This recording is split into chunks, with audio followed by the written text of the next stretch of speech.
Wahadhiri na walinganiaji kutoka jijini Arusha wamefika katika kijiji hicho kwa ziara ya ulinganiaji, wakiwakumbusha Waislamu mambo muhimu katika maisha yao, ikiwa ni pamoja na kuepuka ulevi ambao unaharibu afya na maisha ya kijamii. Wengi walikuwa na familia zao, akianza kuleo familia inasambaratika. Ulevi unasababisha jinai kuwa nyingi na ukatili. Mwingine atamuua mpaka hata mtoto mdogo, na hiyo yote ni jinai. Sababu yake kubwa ni ulevi.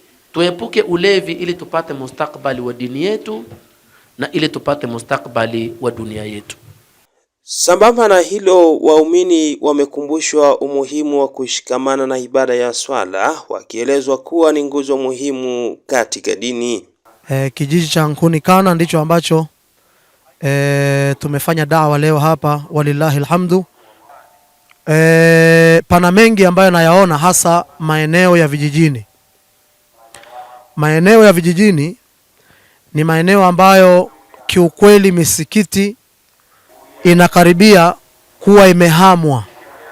Hasatan napenda kuwasisitiza Waislamu wa eneo hili hapa nyumbani, kile ambacho tumewafikishia basi huenda ikawa ni sababu ya wao kuongoka na kufuata dini yao. Na baada ya kuzungumza, tulikuwa na dakika chache za kuweza kuwauliza baadhi ya maswali kuhusiana na mada ambayo imetolewa, wameielewaje.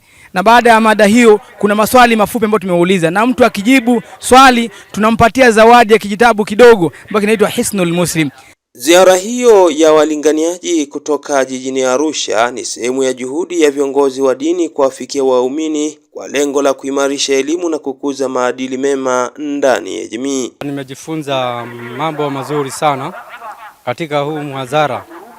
Tumeletewa jambo la kheri, kwa kweli tunayafanyia kazi.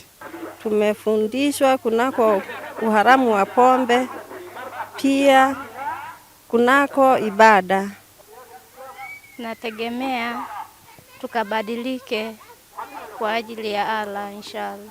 Tunamwomba Mwenyezi Mungu atujalie kheri katika haya tuliyofundishwa, tuyafanyie kazi. Kutoka hapa mkoani Singida, Ramadhan Idilimu wa Mahasin TV.